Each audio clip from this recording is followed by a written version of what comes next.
नमस्कार जय जगन्नाथ गीता ओडिया किचन को आपण मानक स्वागत जनाऊँ। आज आम वेजिटेबल बिरयानी बनैबा। वेजिटेबल बिरयानी बनवाई फूलकोबी बीन्स आलू गाजर और कैप्सिकम नहीं छोट छोट कर काटी देछि। ता देहरे 2-3 चम्मच दही धनिया पाउडर लंका पाउडर रेड चिली पाउडर और स्वाद अनुसार नमक तापरे पियाज को फ्राए करके रखी अलग ताको 2-3 चम्मच खंडे पकईदबा ताको भल भाव में मिसई ताको 20 मिनट खंडे मेरिनेट करके रखा। तापर आम बिरयानी मसला बनैबा। 1 चम्मच जीरा 1 बड़ इलायची 4टा गुजराती 1/2 चम्मच गोलमरिच 1/2 चम्मच लवंग आ दालचीनी खंडे आ जाभित्री आ स्टार फुल आ जायफल टिके टिके नबा ताकू दरदर कर गुंड करदबा। जो डेक्ची रे बिरयानी करबा से डेक्ची को एका संगे बसईदबा। 2-3 चम्मच तेल पकेबा ता देहरे 2टा पियाज बड़ बड़ खंड कर काटिक पकेबा तापर ताकू खरड़िबा। अधा खरड़ी हो सारा पर अदा रसुण पेस्ट दबा आउ भल भाव में भाजीदबा। तापर आम जो मेरिनेट कर रखी परिया गुड़िक पकईकि घोड़े घोड़े सिझिला जाए भाजवा।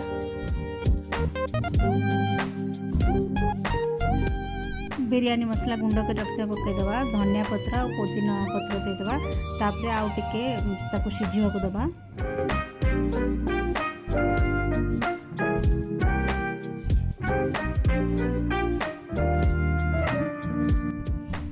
एबे हम बिरयानी पाई भात बसेबा आ गोटे डेक्ची रे पानी बसेबा। पानी फुट सारा पर तेल 1 चम्मच जीरा और तेजपत्र आउ लुण आउ लेंबू रस 1 चम्मच खंड पकईदबा। ताहले भातटा टिके खिला खिला होकर हम। तापर चाउल को आम अध घंटा आगु बतुरी रखा बासमती चाउल ताको पकईदबा।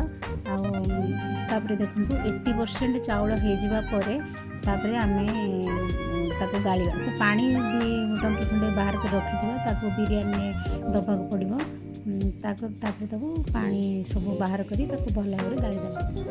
तापर देखो एपटे परिया भी सिझी सारा सब भल भाव में चेक करदेवा ताको सिझीगला। शीत दिन परिया मटर फटर जहाँ सब आप पके चलो आ शीत दिन बिरयानीटा वेजिटेबल बिरयानीटा बहुत भल भाव में हुए।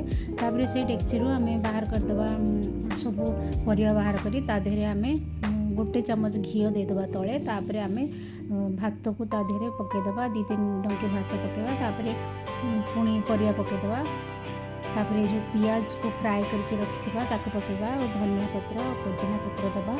तापर पुणी आउ गोटे लेयर भात पकेबा।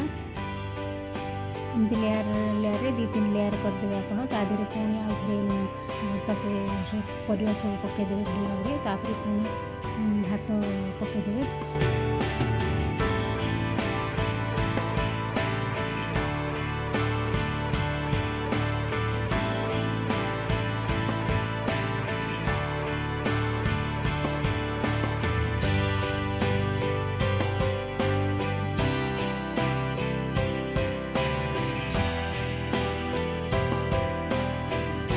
तापर लास्ट रे भात उपरे पियाज फ्राए पकईदेवे धनिया और पुदीना पकईदेवे।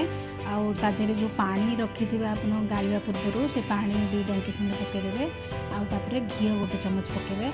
आउ यार गोटे कलर आने मुझे बीटरूट को कद्दूकस करके पानी रे भिजेकी रखी आउ सी बीटरूट्र कलर अल्प अल्प आसीज पकेबे। ना जब आपण पाखे ऑरेंज कलर अच्छी ऑरेंज कलर टिके केवड़ा वाटर कि रोज वाटर रे आप मिसेकी पकेबे बहुत सुंदर कलर आसो। देखो बिरयानी एबे रेडी होगला। आपन को जदि बिरयानी रेसिपीटी भल लगिला ताहले लाइक सब्सक्राइब एंड शेयर कर दे। बेल आइकन को दबाइबा को जम्मा भूलिबेनी। धन्यवाद।